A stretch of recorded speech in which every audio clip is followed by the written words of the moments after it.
Yes sir. ठीक है, तो आज जो है आपके जो यूनिट्स में एक और टॉपिक है, इसका नाम है सॉफ्टवेयर। ठीक है, इसका पीडीएफ हम भेज देंगे आपको, जो भी आज पढ़ाएंगे, चाहे पीपीटी चाहे पीपीटी। तो सॉफ्टवेयर होता क्या है? ये एक सेट ऑफ इंस्ट्रक्शंस हैं, हाँ, जो हम लोग कंप्यूटर को प्रोवाइड करते हैं। ठीक है, तो कहीं भी डिफिनीशन में सबसे सिंपल डिफिनीशन यही होती है कि it is set of instruction और set of programs, set of programs. ठीक है, जो सेट ऑफ इंस्ट्रक्शंस या सेट ऑफ प्रोग्राम हम अपने प्रोग्राम को एग्जीक्यूट करने के परफॉर्म करते हैं, उसके लिए हम सॉफ्टवेयर का हेल्प लेंगे। ठीक है, सेट ऑफ इंस्ट्रक्शंस मतलब कि जैसे हमने कोई भी काम अपने कंप्यूटर से करवाना चाहा, जैसे कि कहा जाए कंप्यूटर से कि आप जो है एक से एक नेचुरल नंबर्स लिखिए। इसमें क्या क्या नंबर्स आएंगे? अगर कोई कहे आपसे कि 1 से 10 तक के आप नेचुरल नंबर्स बताइए, नेचुरल नंबर्स जानते हैं क्या होता है? हाँ, बोलू रे। Sir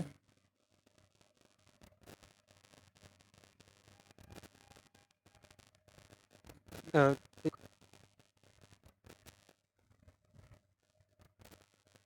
sorry one. ठीक है, हमने दिया क्या इंस्ट्रक्शन दिया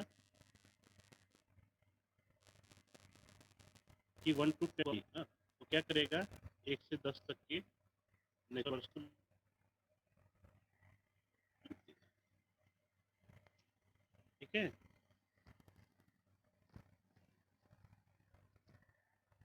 हाँ, उसके अंदर जो सॉफ्टवेयर अपलोड होगा, जो आपने सॉफ्टवेयर डेवलप किया होगा, चाहे कंप्यूटर से तुम सॉफ्टवेयर डाउनलोड करते हैं, वो उसकी मदद से ही लिखता है। ठीक है, तो ऐसे ही प्रोग्राम जैसे सेट ऑफ इंस्ट्रक्शन दिए जाए, जैसे कहा जाए कि आपको सम करना है n नेचुरल नंबर्स का। ठीक है, मतलब क्या कर रहा है कि हमारे नंबर्स में कितने टर्म्स होंगे, टोटल कितने टर्म्स होंगे n, अब इन सबका सम करना है। ये आपने एक इंस्ट्रक्शन दिया, हाँ, या आपने एक प्रोग्राम कहा कि आप इसको रन करिए, सम ऑफ n नेचुरल नंबर्स। ठीक है, तो इसमें सम करेगा, ये सॉफ्टवेयर के यूज से सम करेगा। ठीक है ना? अब ये होते क्या हैं, हाँ, जैसे सॉफ्टवेयर में क्या क्या होते हैं, तो एक सबसे जो पॉपुलर सॉफ्टवेयर जो आप सब लोग जानते हैं, विंडोज। ठीक है, या हम लोग जो मोबाइल में अपने यूज़ करते हैं,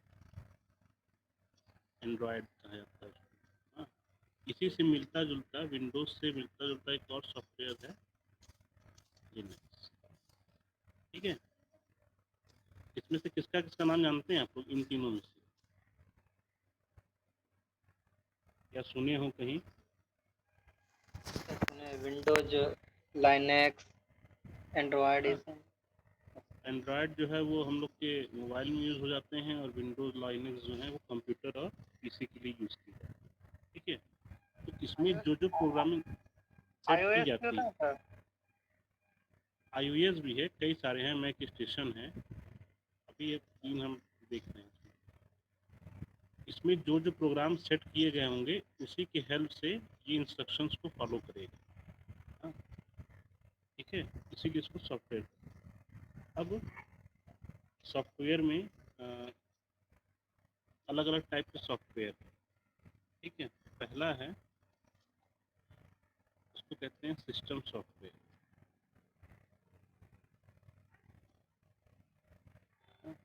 दूसरा कहते हैं एप्लीकेशन सॉफ्टवेयर।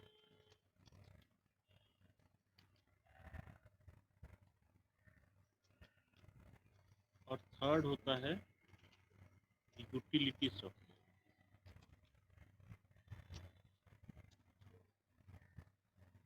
ठीक है, सिस्टम सॉफ्टवेयर क्या होते हैं कि ये एक प्लेटफॉर्म प्रोवाइड करता है, हाँ, दूसरे सॉफ्टवेयर्स को वर्क करने के लिए। ठीक है, या ये सिस्टम सॉफ्टवेयर क्या करता है, कंट्रोल और मैनेज करता है ऑपरेशंस को। Control and manage the operations of computer hardware.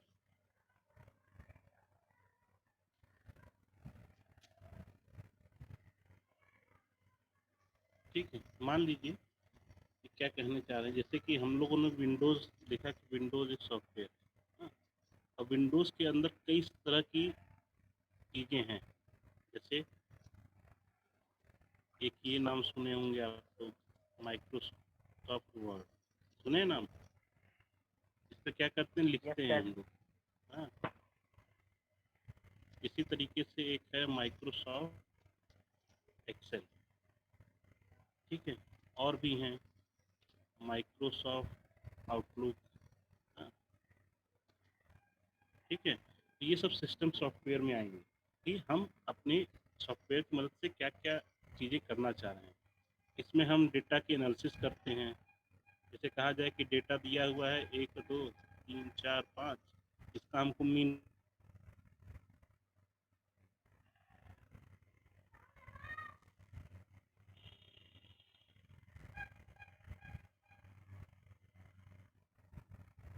उससे आउटपुट लेना चाहते हैं, तो हम वर्ड का यूज़ कर लेते हैं। हाँ, तो ये अलग अलग टाइप के सिस्टम सॉफ्टवेयर हैं। उसी तरह एप्लीकेशन सॉफ्टवेयर का काम क्या है कि इसी में देखिए दोनों हैं, सिस्टम भी है एप्लीकेशन भी है। इसे समझ जाइए, बता रहे हैं। जो आपका विंडोज़ है, हाँ, विंडोज़ जो है वो आएगा सिस्टम सॉफ्टवेयर में। ठीक है, और इस सिस्टम सॉफ्टवेयर के क्या क्या एप्लीकेशंस होते हैं वो आपके हैं ये। ठीक है, समझ में आया कि इस सिस्टम सॉफ्टवेयर से हम विंडोज से क्या क्या चीज़ें एक्सट्रैक्ट कर सकते हैं। तो माइक्रोसॉफ्ट वर्ड उससे खोल सकते हैं, एक्सेल खोल सकते हैं, हाँ, पेंट खोल सकते हैं, कोई गेम खेल सकते हैं। ठीक है, तो सिस्टम्स की वजह से जो एप्लीकेशंस हम यूज़ करने में ला रहे हैं उनको कहा जाएगा एप्लीकेशन सॉफ्टवेयर। ठीक है ना, समझ में आया? Yes sir. Yes sir. अब यूटिलिटी क्या होती है? Utility software,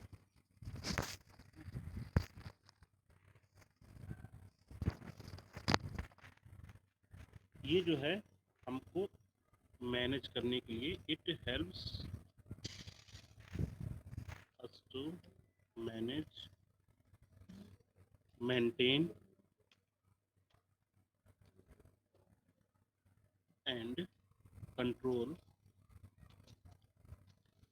computer resources. ठीक, जैसे इसका एक एग्जांपल बता रहे हैं जो हम लोग सब लोग यूज़ करते हैं, एंटीवायरस। हाँ, जब भी आप कोई प्रोग्राम डाउनलोड करते हैं तो हो सकता है कि उस प्रोग्राम के साथ डाउनलोड होने के साथ साथ आपके पीसी में वायरस भी। हाँ, तो यूटिलिटी सॉफ्टवेयर यही हेल्प करता है कि जो चीज़ें डाउनलोडिंग में या पेन ड्राइव इंसर्ट करने में आपके कंप्यूटर को इफेक्ट ना करे, हाँ, उसकी जो फंक्शनिंग है उसको इफेक्ट ना करे, तो वो यूटिलिटी में आती है। और यूटिलिटी में क्या क्या चीज़ें हो जाएंगी, एंटीवायरस का यूज़ किया सकता है, हाँ, एक बैकअप बनाया जा सकता है कि अगर उसके कारण कोई चीज़ें हमारी गायब हो रही है तो पहले से इसका बैकअप बना के रखें। ठीक है, डिस्क टूल्स होते हैं, जैसे जो डी ड्राइव है, ई ड्राइव होता है देखने में, ये सब यूटिलिटी सॉफ्टवेयर में। ठीक है ना, समझ में आया? सर। अब सॉफ्टवेयर के बाद एक छोटा एक टॉपिक है ये, ऑपरेटिंग सिस्टम। ठीक है, ऑपरेटिंग सिस्टम भी क्या है, एक सिस्टम सॉफ्टवेयर,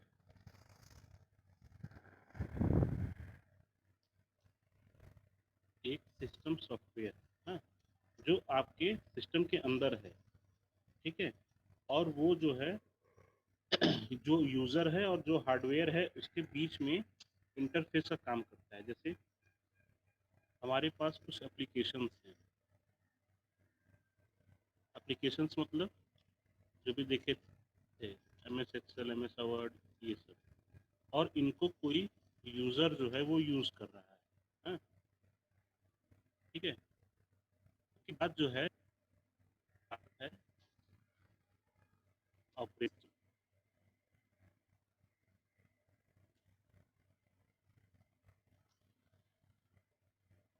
और इसकी मदद से हम हार्डवेयर में अपनी चीज़ों को पा सकते हैं या इसको एनालिसिस कर सकते हैं, जो भी करना चाहें। ठीक है। हार्डवेयर में क्या आ जाएंगी, CPU आ जाता है, पुट आउटपुट डिवाइस आ जाती है, जैसे मॉनिटर है, कीबोर्ड है, और मेमोरी आती है, रैम। ठीक है। 3 मेन कंपोनेंट हैं हार्डवेयर के, CPU, इनपुट आउटपुट डिवाइस और रैम। हाँ, तो ऑपरेटिंग सिस्टम क्या है, एक तरह का सिस्टम सॉफ्टवेयर है। हाँ, जो कि यूज़र और हार्डवेयर के बीच में जो इंटरफेस का काम करता है, हाँ, इंटरेक्शन प्रोवाइड करता है। ठीक है। जैसे जब भी हम अपने सिस्टम को एक्सेस करते हैं, हाँ, तो क्या उसको सीधे एक्सेस करते हैं? जैसे कि हमने MS एक्सेल पे कोई चीज़ लिखनी चाहिए या कोई चीज़ जोड़नी चाहिए, जैसे 10+20। ठीक है। तो ये जो 10+20 हम लिख रहे हैं, वो इसकी मदद से जुड़ता है, ऑपरेटिंग सिस्टम की मदद से। जो भी प्रोग्राम उसमें फीड हैं, वो ऑपरेटिंग सिस्टम की मदद से ही हम हर चीज़ करेंगे। ये हमको दिखेगा नहीं, हम इसको छू भी नहीं सकते। हाँ, लेकिन एप्लीकेशंस को रन करा के हार्डवेयर तक पहुंचाने का काम किसका है? Operating system. ठीक है ना। अब इस ऑपरेटिंग सिस्टम की ज़रूरत क्यों पड़ रही है हमको? हाँ, अगर ये ना रहता तब भी हमारा काम चलता कि नहीं? तो जो भी यूज़र किसी पर्टिकुलर हार्डवेयर को एक्सेस करना चाहता है, जैसे वो CPU को, चाहे इनपुट आउटपुट डिवाइस को, चाहे मेमोरी को, हाँ, उसके लिए उसको प्रोग्रामिंग लिखनी पड़ेगी। ठीक है। ऑपरेटिंग सिस्टम क्या है, वो इनबिल्ट प्रोग्राम दिया हुआ है। जैसे कि 10+20 लिखे तो वो आपको 30 दे देगा। हाँ, और अगर ऑपरेटिंग सिस्टम नहीं है आपके कंप्यूटर में या नहीं यूज़ कर रहे हैं आप, तो आपको किसी न किसी प्रोग्रामिंग टेक्निक का हेल्प लेना पड़ेगा, जैसे फोर्ट्रॉन का, हाँ, आर का, इन सब चीज़ों का हेल्प लेके हमको एक एक चीज़ की प्रोग्रामिंग करनी पड़ेगी। जैसे 10 जोड़े फिर 20 जोड़े तो 30 आएगा। ठीक है।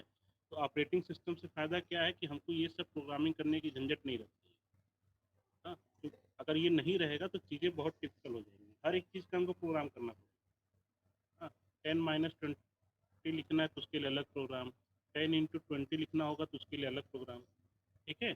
तो ऑपरेटिंग सिस्टम रहने के यही सब फ़ायदे हैं कि आप जो भी कमांड देंगे, वो आपका जो सिस्टम होगा, सिस्टम सॉफ्टवेयर जो भी होगा, उसकी मदद से वो हार्डवेयर तक आपकी बात को पहुँचाएगा।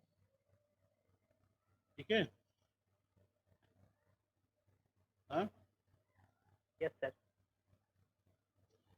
अब जैसे मान लीजिए कि आप किसी भी फाइल को प्रिंट करना चाहते हैं। हाँ, तो फाइल प्रिंट करने के लिए क्या किया जाता है, ऊपर यहाँ पे लिखा होता है होम या फाइल करके। ठीक है। इसमें जाते हैं तो आपको मिलता होगा प्रिंट ऑप्शन, प्रिंट पे क्लिक कर देते होंगे तो वो पॉइंट सीधे आपका प्रिंट हो जाता है। अब ये प्रिंट भी किसके हेल्प से हो रहा है? इसके हेल्प से, ऑपरेटिंग सिस्टम के हेल्प से। अगर ये ऑपरेटिंग सिस्टम नहीं रहा तो इस प्रिंट कमांड के लिए भी आपको प्रोग्रामिंग लिखनी पड़ेगी। हाँ, जो कि बहुत टिपिकल होती है। ठीक है। इसीलिए ऑपरेटिंग सिस्टम की जरूरत पड़ी। हम्म,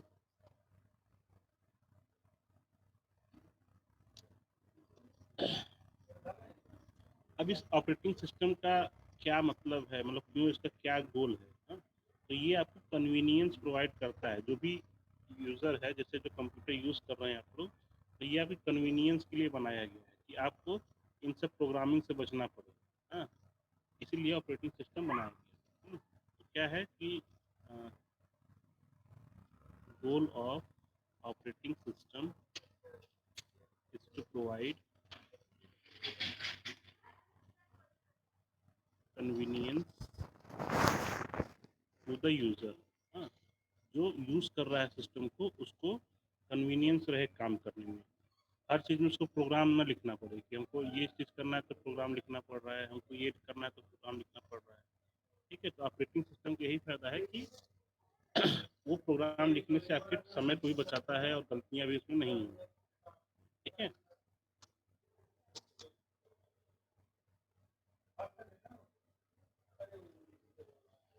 अब ऑपरेटिंग सिस्टम कई तरह के नए-नए वर्ज़न्स हर सॉफ्टवेयर के अपने नए-नए वर्ज़न्स लॉन्च करते हैं। हाँ, उसको और हर वर्ज़न में एक चीज़ होता है, उसको कहते हैं थ्रूपुट्स। थ्रूपुट्स, ठीक है? इसका मतलब है number of task executed in the per unit time. ठीक है? इसका क्या मतलब है कि एक समय में कितना चीज़ एक साथ वो परफ़ॉर्म कर ले रहा है।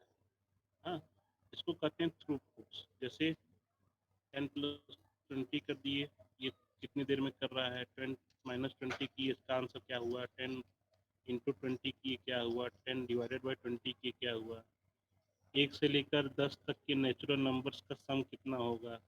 हाँ, 1 से 10 तक के नेचुरल नंबर्स का सब्सट्रैक्शन कितना होगा।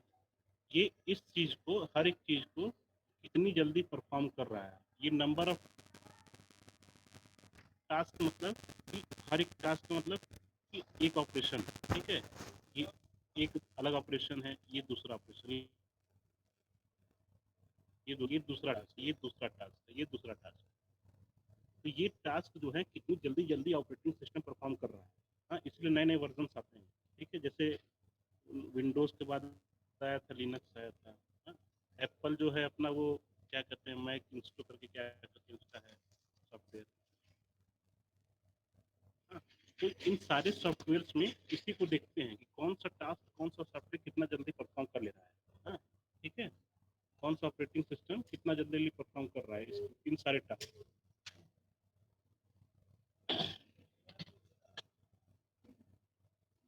अब है फंक्शनलिटी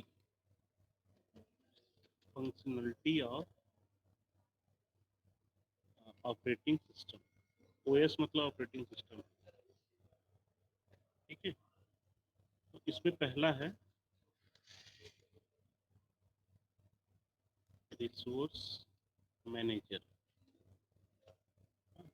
अगर एक ही यूज़र है तो कोई दिक्कत नहीं होती है एक्सेस करने में। हाँ, जैसे अगर सिंगल यूज़र कोई चीज़ यूज़ कर रहा है कंप्यूटर को तो उसमें कोई दिक्कत नहीं है।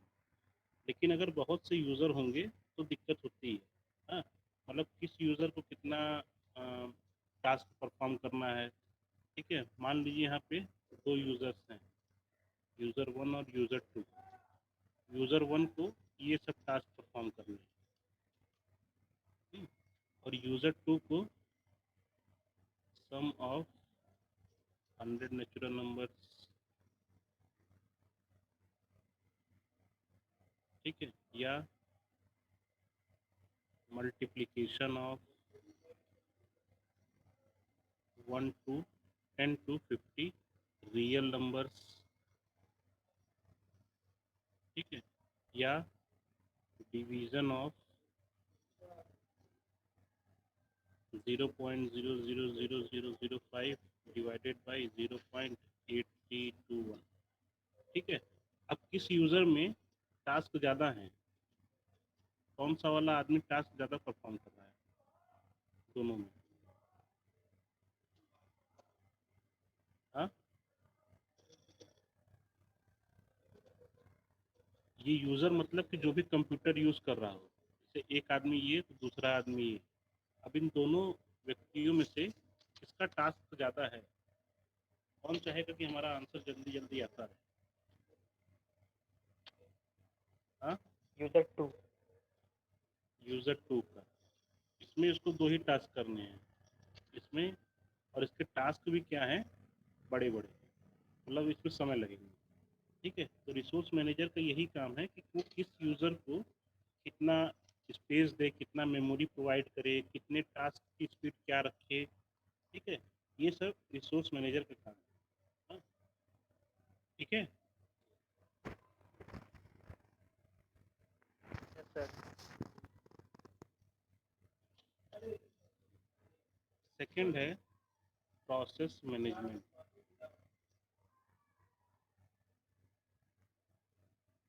एक प्रोसेस मैनेजमेंट में क्या करते हैं कि हम अपने सिस्टम में प्रोसेस को एग्जीक्यूट कर रहे हैं। जैसे आपने कंप्यूटर ओपन किया, माइक्रोसॉफ्ट वर्ड ओपन किया, साथ में विंडोज मीडिया प्लेयर भी चला दिए। हाँ, ठीक है। मतलब इसमें भी कई तरह की चीज़ें एक साथ हम ओपन कर रहे हैं। जैसे क्या कहा गया कि आपको कुछ चीज़ें प्रिंट करनी है लिख के, तो आप माइक्रोसॉफ्ट वर्ड ओपन कर लिए। ठीक है। इसी के साथ आप गाना भी सुनना है तो विंडोज़ मीडिया प्लेयर कर लिए। ठीक है। और बोरियत हो रही हो, अगर और टाइम काटना हो तो उसके साथ आप पेंट यूज़ कर लिए, ओपन कर लिए। ठीक है। तो ये सारे प्रोसेस को कैसे एग्जीक्यूट करना है, ये ऑपरेटिंग सिस्टम का काम होता है। हाँ, ठीक है। और इन सारे प्रोसेस को कैसे यूज़ करने का जो नियम है उसको कहते हैं सीपीयू शेड्यूलिंग। CPU scheduling. ठीक है। तो प्रोसेस मैनेजमेंट मतलब कि अगर कई सारे विंडोज़ हम एक साथ यूज़ कर रहे हैं तो हमको ऑपरेटिंग सिस्टम में इस नियम के थ्रू हम इन सारी चीज़ों को एक साथ ओपन कर सकते हैं। हाँ, मतलब एक के बाद एक प्रोसेस में चल रहा है, इसलिए इसको प्रोसेस मैनेजमेंट कहते हैं।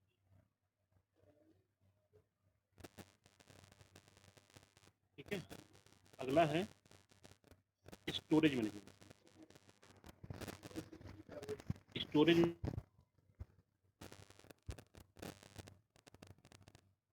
मैनेजमेंट,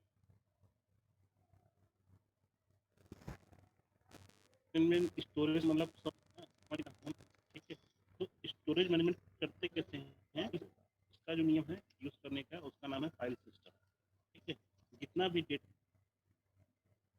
आ रहा है उसको परमानेंटली कैसे स्टोर किया जाए। हाँ, ये फाइल सिस्टम का काम है। ठीक है। क्या कहा हमने कि जितना भी डेटा आ रहा है उसको परमानेंटली कैसे स्टोर किया जाए। जैसे जो पिछला टास्क हम लोग किए थे, कर या कर रहे होंगे कि 10+20 30 हुआ, 10 - 20 - 10 हुआ, 50 × 100 5000 हुआ। ठीक है। 100 ÷ 50 2 हुआ। हाँ, तो ये जो हमारे जो आ रहे हैं ये आउटपुट्स आ रहे हैं। हमने ये सब टास्क दिए होंगे कंप्यूटर को। ठीक है। और ये उनके आउटपुट्स मिले होंगे। तो इन आउटपुट को डेटा बोलाते हैं। हाँ, इन डेटा को परमानेंटली कैसे सेव किया जाए, ये फाइल सिस्टम का काम है। हाँ, और ये किसमें सेव करता है, जाके हार्ड डिस्क। ठीक है, समझ में आया। Yes sir. Yes sir. Yes sir. एक और है इसमें शायद memory management.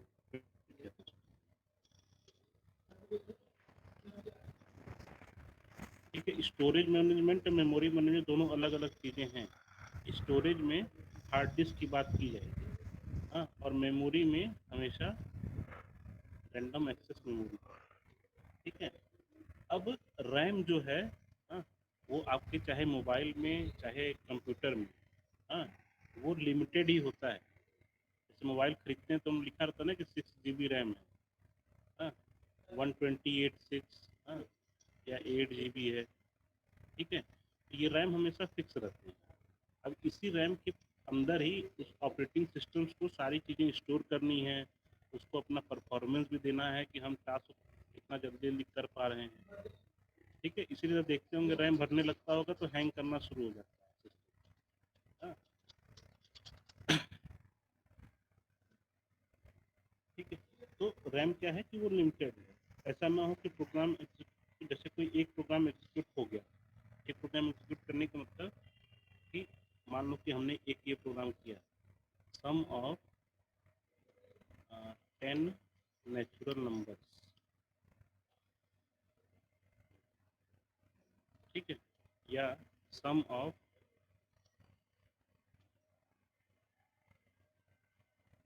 1 lakh natural numbers. ये कंप्यूटर को हमने कहा कि आप इसको एग्जीक्यूट करिए। ठीक है। अब ये एग्जीक्यूट होने के बाद कुछ इसका आंसर आया होगा, आउटपुट आया होगा। अब मान लो कि ये प्रोग्राम एग्जीक्यूट हो गया हो तब भी वो रैम में पड़ा हो, ठीक है। आउटपुट जब एग्जीक्यूट होता है तो वो रैंडम एक्सेस मेमोरी में रहता है। तो अगर ये प्रोग्राम उसमें पड़ा हो तो अगर आप दोबारा कोई भी प्रोग्राम रन करना चाहें, ठीक है, जैसे ये छोटी चीज़ें लिखी हैं इसलिए समझ नहीं आ रहा कि रैम भर कैसे जाएगा, हाँ। लेकिन इस तरह की मान लो कई सारी चीज़ें लिखी हों और इसके बाद भी हम कई सारी चीज़ों का एग्जीक्यूशन करना चाह रहे हैं, हाँ। डिवीजन ऑफ 1 लाख नेचुरल, तो जब तक ये रैम फ्री नहीं होगा ये इस प्रोग्राम को एग्जीक्यूट नहीं कर पाएगा, ठीक है। मतलब अगर जो पहला प्रोग्राम हमने रन किया और उससे रैम की स्पेसेस भर गई तो अगर हम दूसरा ही प्रोग्राम चाहेंगे रन करने के लिए तो रन नहीं होगा क्योंकि स्पेस नहीं, रैम फुल हो गया होगा। तो का काम करता है जैसे इसका जो मेमोरी होगा ये पैकेट बना के कहीं ना कहीं स्टोर कर देगा, ठीक है। इस प्रोग्राम में जितनी भी चीज़ें आ रही होंगी उनका पैकेट्स बना लेगा और उसको स्टोर करता चलेगा। उसी तरह फिर जब स्टोर करता चला जाएगा छोटे छोटे पैकेट्स में तो हमारी मेमोरी जो है वो रिड्यूस हो जाएगी, हाँ। अब कुछ जगह स्पेस बचेगी तो दूसरे प्रोग्राम को एग्जीक्यूट करता है, ठीक है। ऑपरेटिंग सिस्टम का एक बड़ा काम मेमोरी मैनेजमेंट में भी है कि वो कैसे कई सारे प्रोग्राम्स को इकट्ठे एग्जीक्यूट कराता है, ठीक है।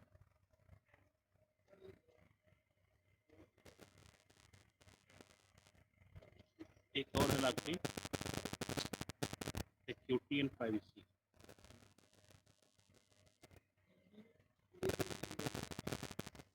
Security and privacy, security privacy का मतलब कि हम नहीं चाहते कि हमारा डेटा कोई देखे तो हम उस फाइल पे भी पासवर्ड प्रोटेक्ट कर सकते हैं, उस कंप्यूटर पे पासवर्ड प्रोटेक्ट कर सकते हैं, ठीक है। इसका बस यही छोटा सा मतलब है कि क्यों इसको यूज़ किया जा रहा है। मतलब हर एक ऑपरेटिंग सिस्टम को या एक पूरे पीसी को या आपके मोबाइल को एक सिक्योरिटी की जरूरत होती है, कि आपका दूसरा कोई चीज़ उसको न दिखे, ठीक है। समझ में आए इतनी चीज़ें थोड़ी बहुत?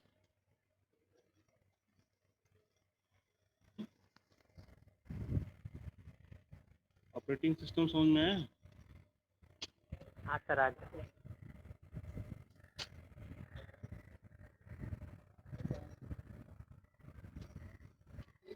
ये जो अभी तक फंक्शनिंग पढ़ेगी वो करता क्या क्या है। अब कुछ तरह के ऑपरेटिंग सिस्टम्स होते हैं, टाइप्स ऑफ ऑपरेटिंग सिस्टम, ठीक है। इसमें पहला केस है उसको कहते हैं बैच, ठीक है। बैच का मतलब similar kind of command to execute, ठीक है। जैसे हम लोगों ने भी पिछले बार वाले पढ़ा होगा कि first generation computer and second generation computer. तो पहले ज़माने में क्या होते थे, हाँ, ये तीन चीज़ें होती थी,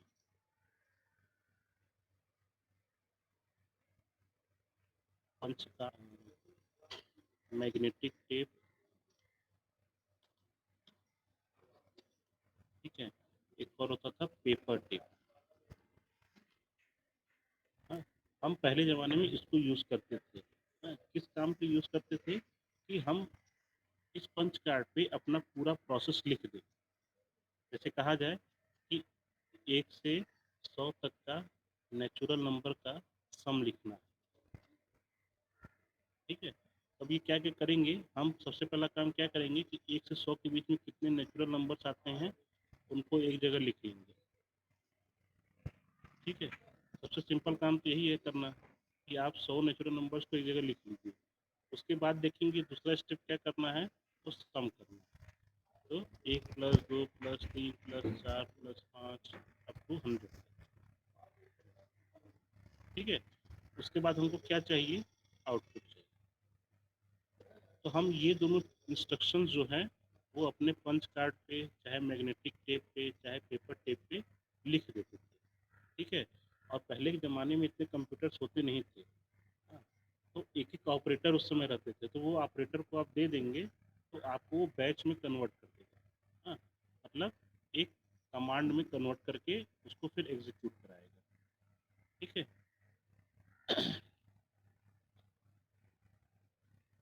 जैसे मान लीजिए हम 3 बैच बना रहे हैं, B1, B2 और B3। ठीक है। बैच 1 जो है वो अभी नए ज़माने का यूज़ किया जा रहा है, तो CPU का यूज़ कर रहे हैं। हाँ, लेकिन हम चाहते हैं कि इससे जाने से पहले हम उसमें कुछ और चीज़ें ऐड कर दें। हाँ, तो जब हम कुछ और चीज़ें ऐड करना चाहेंगे तो हम इनपुट डिवाइस का यूज़ करेंगे। ठीक है, कोई और इंस्ट्रक्शन अगर यूज़ ऐड करना हो। हाँ, अब जब तक पहले बैच का काम पूरा नहीं हो जाएगा, हाँ, तो दूसरा बैच का इंस्ट्रक्शन वो नहीं पूरा करता है। ठीक है। जैसे अगर कहना चाहें कि हम पिछले वाले क्वेश्चन जैसे कहे कि सम ऑफ 1 to 100 नेचुरल नंबर्स। ठीक है, ये हमने एक सेट ऑफ कमांड दे दिया हमको। हाँ, उसी तरह इसमें भी दे दिया सम ऑफ 100 to 200 नेचुरल नंबर। ठीक है, उसी तरह सिमिलर कमांड इसमें भी दे दिया सम ऑफ 200 to 300 नेचुरल नंबर्स। ठीक है, हम तीनों में क्या कर रहे हैं, नेचुरल नंबर्स को ही ऐड कर रहे हैं, लेकिन उनकी संख्या अलग अलग है, ऑब्जर्वेशंस अलग अलग। ठीक है, तो बैचेस क्या करता है कि पहले वो एक प्रोग्राम को एग्जीक्यूट करेगा। हाँ,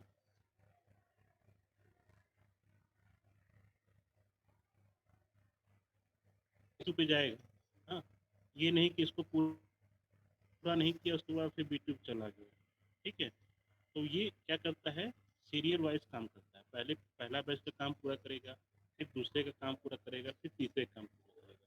अब बैच का फ़ायदा ये है कि मान लीजिए आपको इसी में सम ऑफ 1 to 100 नेचुरल नंबर्स में कहा जाए कि हर एक ऑब्जर्वेशंस में आप +5 कर दीजिए और फिर उसको जोड़िए। ठीक है, ऑब्जर्वेशन का मतलब ये सारी चीज़ें 1 2 3 4 5 6 अप टू 100। ठीक है, अब क्या कहा गया कि अब जो नए नंबर्स बनेंगे वो कैसे बनेंगे, सब में 5 जोड़ दिए, 6 7 8 9 10, इस तरीके से कहाँ तक जाएगा 105। ठीक है, तो ये किससे हम कर पाएंगे, इनपुट डिवाइस की वजह से। हाँ, तो ये बैच का फ़ायदा है कि आप सेट डाउन इंस्ट्रक्शंस में इनपुट डिवाइस का यूज़ करके कुछ और भी ऐड कर देंगे। हाँ, कर सकते हैं। ठीक है, और फिर से ये कहाँ जाएगा, सीपीयू में, तो फिर इसको प्रोसेस करके वो आउटपुट दे देगा। और हर बैच अपना काम पहले करता है। पहला काम पूरा हो जाएगा तभी दूसरे काम शुरू होगा, फिर तीसरे काम। ठीक है, तो बैच क्या करता है, आपके सिमिलर काइंड ऑफ इंस्ट्रक्शंस को अलग अलग हिस्सों में बांट देता है। हाँ, ठीक है, जैसे इसमें 3 इंस्ट्रक्शंस हैं तो इसको 3 पार्ट में बांट दिया।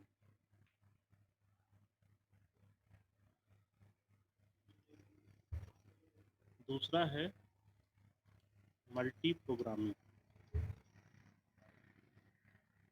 Programming operating system. हाँ, जैसे कि हम अपने कंप्यूटर में कई तरीके के प्रोग्राम्स परफॉर्म कर रहे हैं, P1 P2 P3 P4 P5 P6, इसमें हमने 6 प्रोग्राम रन करने चाहिए। ठीक है, अब हम रैम के अंदर, रैम मतलब रैंडम एक्सेस मेमोरी, रैम के अंदर ज़्यादा से ज़्यादा प्रोसेस को लेके आएंगे। हाँ, अगर P1 का को रैम से निकाल कर CPU को दे दिया जाए, हाँ, मतलब फर्स्ट प्रोग्राम को, जैसे हमने कोई प्रोग्राम सेव किया हो, हाँ, और उसको एग्जीक्यूट कराना चाहें। ठीक है, इस प्रोग्राम को हमने सेव किया है और इसको एग्जीक्यूशन कराना चाहें, तो हम क्या करेंगे, इसको हम रैम से कॉल करेंगे कि ये फाइल खोलिए, ये प्रोग्राम खोलिए और CPU की मदद से इसको एग्जीक्यूट करेंगे। ठीक है, तो मल्टी प्रोग्रामिंग क्या करता है कि पहले P1 का काम करेगा, फिर P2 का करेगा, P3 का करेगा, फिर P4 का करेगा, फिर P5 का करेगा, फिर P6 का करेगा। हाँ, जैसे एक क्लास में 10 स्टूडेंट हैं, हाँ, और हर एक स्टूडेंट के पास 5-5 क्वेश्चन को सॉल्व करना है। ठीक है। तो सीपीयू क्या करेगा, पहले स्टूडेंट्स के 5 क्वेश्चन को सॉल्व करेगा। हाँ, अब ये नहीं पता कि पहले स्टूडेंट के 5 क्वेश्चन को सॉल्व करने में कितना समय लग रहा है। ठीक है, 1 घंटा लगा, 2 घंटा लगा, 3 घंटा लगा, तो जब तक ये वाला क्वेश्चन सॉल्व नहीं हो जाएगा वो P2 पे नहीं जाएगा। हाँ, ठीक है। ये मल्टी प्रोग्रामिंग में है कि एक साथ हम कई प्रोग्राम को रन करें, लेकिन टाइम कोई बाउंडेशन ना हो। जैसे प्रोग्राम 1 जब तक सॉल्व ना हो तब तक प्रोग्राम 2 पे ना जाए। ठीक है ना। अगर प्रोग्राम 1 एक दिन में भी एग्जीक्यूट होगा तो हम एक दिन पूरा प्रोग्राम 1 के लिए देंगे। हाँ, प्रोग्राम 2 को उसके बाद ही करें। ठीक है। यस अब सर। इससे बचने के लिए लाया गया मल्टीटास्किंग। इसी को एक और नाम दिया जाता है टाइम शेयरिंग। ठीक है, मल्टीटास्किंग और टाइम शेयरिंग ऑपरेटिंग सिस्टम। इसमें क्या होता है कि हम किसी प्रोग्राम को कुछ निश्चित समय के अंदर प्रोसेस कर लेंगे। हाँ, अगर नहीं कर पाते हैं तो उस प्रोग्राम को फिर से रिशेड्यूल कर देते हैं, फ्यूचर में कर देते हैं। जैसे हमने ये लिमिटेड टाइम, एक प्रोग्राम 1 जो एग्जीक्यूट होगा या प्रोग्राम 2 जो एग्जीक्यूट होगा, हम उस प्रोग्राम को 5 मिनट से ज़्यादा नहीं देंगे। ठीक है, प्रोग्राम 1 को भी 5 मिनट दिए, अगर प्रोग्राम 1 5 मिनट में पूरा इसका एग्जीक्यूशन नहीं हुआ तो हम वहीं छोड़ के P2 पे आ जाएंगे। P2 को भी 5 मिनट ही देंगे, P3 को भी 5 मिनट ही देंगे। ठीक है, इससे फ़ायदा क्या हुआ कि प्रोग्राम में देखा था कि अगर P1 सॉल्व नहीं हुआ तो फिर P2 पे आएगा।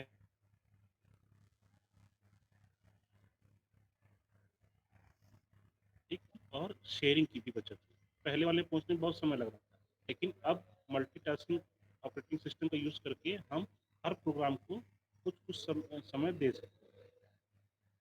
ठीक है, जैसे हमने तय कर दिया कि केवल 2 ही क्वेश्चन सॉल्व करेंगे। हाँ, जो 10 स्टूडेंट थे सबके पास 5-5 क्वेश्चन थे, सीपीयू को कह दिया कि आप सब हर स्टूडेंट का 2 ही क्वेश्चन सॉल्व करेंगे। हाँ, तो क्या करेगा, पहले का 2 सॉल्व कर दिया तो P2 पे चला गया, P2 का 2 सॉल्व कर दिया तो P3 पे चला गया, P3 का 2 सॉल्व कर दिया तो P4 पे आ गया, फिर P5 पे आ गया, फिर P6 पे आ गया। ठीक है, इससे क्या हुआ कि 2-2 क्वेश्चन सबके सॉल्व हो गए। हाँ, फिर से वो कहाँ जाएगा, P1 पे जाएगा, फिर जो बचा उसको सॉल्व किया। ठीक है, तो ये मल्टीटास्किंग का काम है। ठीक है ना, समझ में आया? Yes sir. Yes sir. अगला है real time, real time operating system. मान लीजिए हमने सिस्टम को कुछ काम दिया, हाँ, और उसने आउटपुट जो दिया वो 1 घंटे बाद दिया या 4 घंटे बाद दिया। हाँ, मतलब इसमें टाइम कोई बाउंडेशन नहीं है। हाँ, बस आउटपुट मिल जाए। हाँ, टाइम बाउंडेशन उसमें ना हो। ठीक है, लेकिन रियल टाइम में टाइम बाउंड रहेगा। हाँ, और रियल टाइम को हार्ड 2 में डिवाइड किया गया है, हार्ड रियल टाइम और सॉफ्ट रियल टाइम। ठीक है, ये उसके 2 टाइप्स हैं। ठीक, जैसे हमने यहाँ पे तय कर दिया था कि एक क्वेश्चन आप कितने मिनट में सॉल्व करेंगे, 5 मिनट में। तो हार्ड रियल टाइम का मतलब 5 मिनट, मतलब 5 मिनट, 5.1 मिनट ना हो। ठीक है, और सॉफ्ट रियल टाइम का मतलब 5 से ज़्यादा ले सकता है, बहुत ज़्यादा नहीं। ठीक है, 1 मिनट ले लिया, 2 मिनट ले लिया। हाँ, तो ये सॉफ्ट रियल टाइम है, थोड़ा सा मोहलत दे दी इसको और सॉल्व करने में।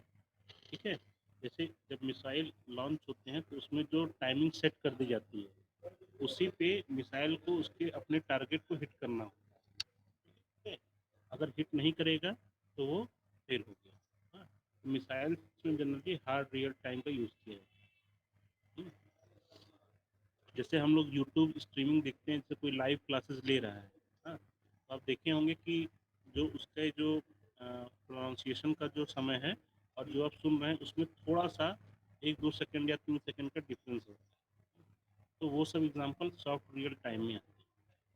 ठीक है, सॉफ्ट रियल टाइम में थोड़ा बहुत डिले हो सकता है, लेकिन हार्ड रियल टाइम में कोई डिले नहीं। ठीक है ना। Yes sir. दो और बचा है, बस खत्म कर देंगे। ये है डिस्ट्रीब्यूटेड, पांचवा टाइप इसका। हाँ, डेवलप करना। हाँ, मशीन के लिए, जैसे अलग अलग जगह से लोग अपना काम करें। हाँ, ठीक है, जैसे कि कोई यूज़र यहाँ बैठा है, कोई यूज़र यहाँ बैठा है, हाँ, कोई यूज़र यहाँ बैठा है, ठीक है। दूसरे दूसरे शहर से भी लोग एक साथ ऑपरेट करते हैं कामों को। हाँ, ठीक है। तो ये किसके थ्रू होता है? ये वाइड एरिया नेटवर्क के थ्रू किया जाता है। तो जब लार्ज डिस्टेंस पे रह के एक ही प्रोग्राम को, एक ही जगह प्रोग्राम को परफॉर्म करना होता है, तो हम डिस्ट्रीब्यूटेड ऑपरेटिंग सिस्टम का यूज़ करते हैं, ठीक है। और एक ही साथ रह के, आसपास ही रह के प्रोग्राम को एग्जीक्यूट करना होता है, तो हम क्लस्टर्ड का यूज़ करते हैं। हाँ, इसमें लोकल एरिया नेटवर्क करते हैं, इसमें वाइड एरिया नेटवर्क, ठीक है। जैसे एक ही कॉलोनी में अगल बगल लोग घर हैं, तो उसका हो गया। अलग अलग शहरों को हम नहीं लेंगे, अब अलग अलग घरों में ले लेंगे आस पास के, ठीक है। तो ये एक क्या है? एक क्लस्टर्ड फॉर्म, एक ही जगह रह के, हाँ, एक ही सर्वर के थ्रू कई तरह के काम परफॉर्म किए आस पास के। और डिस्ट्रीब्यूटेड में क्या है? एक ही सर्वर से दूर दूर से लोगों से काम का परफॉर्मेंस लिया जाता है,